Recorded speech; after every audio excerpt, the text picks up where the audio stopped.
Implications of teaching virtually. Special education teacher burnout. Lindsey Comeau, Lydia Gerzel-Short, 2020 ICEC Fall Convention, Northern Illinois University. Many teachers leave the field of education each year. This presentation will be focusing on special educators teaching in virtual environments. Approximately 13.8% of the teachers are leaving their school or leaving teaching altogether each year. The COVID-19 pandemic has created the largest disruption of education systems in history that's affecting nearly 1.6 billion learners. Let's take a deeper look into some of the reasons behind why there is such high teacher burnout and how we can further prevent it. When teaching virtually, your environment changes. You may not be in the classroom each day, but instead working from home. Working from home has more distractions, including pets, significant others, and more. You may not have the same resources that you would if you were working from school. Learning new programs may be difficult and hard to do. Students who need multiple examples and differentiated instruction may be time-consuming to create and implement virtually. As a special educator, you are in charge of a caseload and individualized education plans. There is a team of professionals that work on this together. When you go to teaching virtually, you are still in charge of making sure your students are receiving all of their necessary special services. It may be hard to implement an individual student's services when addressing a class fully virtual.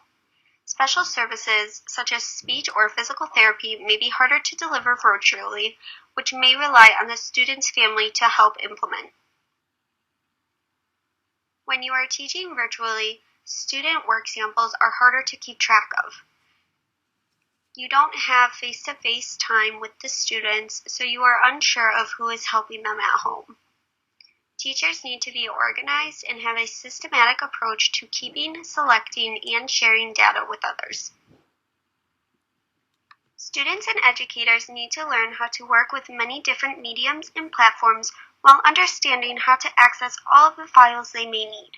This can be especially hard for someone with special needs. Include families in this process as well, now that they are submerged into their child's education each and every day. Collaboration among teachers and other faculty may be more difficult when teaching virtually. Sharing ideas may be harder because you are no longer passing each other in the hallway and chatting with ideas. I believe each week schools or groups of teachers should meet virtually to discuss any ideas or concerns that they had for the week. Individualized education plan teams consist of the special ed teacher, the general ed teacher, a physical therapist, occupational therapist, speech-language pathologist, families, a counselor, and sometimes more. They don't always consist of all of those people. It depends on the student. Gathering information between the IEP team members to collect information for a student's IEP or deciding what changes to make to best assist the student may be more difficult when you are not easily able to meet in person to discuss these changes. Although this can relate to teaching in the classroom, when teaching virtually, there is so much to do in so little time with little to no help. When you are planning your materials, you have to make sure they are all accessible to your students through the virtual platforms. When you are teaching, you have to make sure that you have different examples for your students. You still have to grade, and you have the responsibilities of your IEPs and caseloads.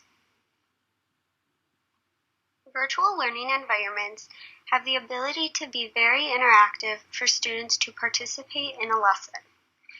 The issue when teaching virtually is that you cannot necessarily implement the interactive abilities adequately because you don't know if the students are engaged and you cannot make them participate. It is harder when they are in their own little space to stay focused on the content. Communication may be harder between students and teachers when teaching virtually. I would suggest holding consistent office hours so your students always know when they can contact you. Students may not always want to reach out or ask for help, so reaching out to them is also beneficial. I think that office hours should also be flexible and have a variety of times and days that you are available for your students. When teaching virtually, you need to learn which platforms work best, which are secure and private, and which you can share with others to collaborate. Finding platforms that meets the needs of a diverse classroom is super important, and also making sure everyone has access to the same platforms. When you teach virtually and learn virtually, there is a chance that this can result in a decline in mental health. Students may not feel prepared, and teachers may feel stressed with the amount they have to do. It is important to remember that your mental health is a priority. I would suggest having yoga sessions or an environment in which you can share your thoughts and feelings and are open for questions whenever you may be confused. When teaching virtually, the speed and intensity of instruction is at a quicker pace than when you are teaching in a classroom. This may make it hard for when a student is confused to pause, go back, and reteach where needed. It is important that you continuously assess students and their knowledge. When teaching virtually, it is important to make sure that everyone has the same access to technology and adequate Wi-Fi. Some students may have hearing or visual impairments that make it difficult for them to either read the content or listen to the lecture on their own. You will have to make it accessible or individualized for each student to complete successfully. As a special educator, you usually have additional hands in the classroom with you, such as a paraprofessional or another teacher.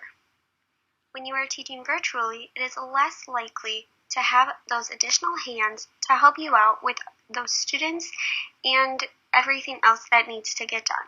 So it is, once again, more work for the teacher. Iep meetings with parents and other professionals may be hard to conduct with the lack of in-person communication. It may be hard to recognize where everyone stands when communicating needs for the student. When they are in a middle or high school level with different teachers for each subject, you have a bigger team to communicate with. You also need to take into consideration of additional planning time for those students who will need transition plans. Just remember to stay focused and always work on it as a team.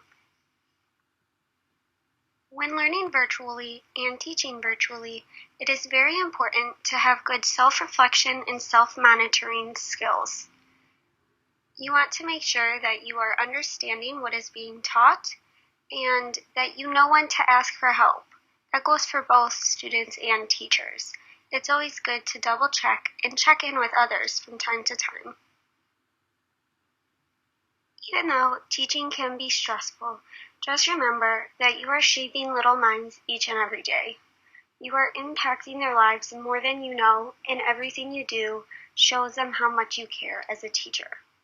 You may be the only consistent thing some of these children have, and helping them learn and grow is so important to them. When teaching virtually, it may be hard to remember that you are not alone.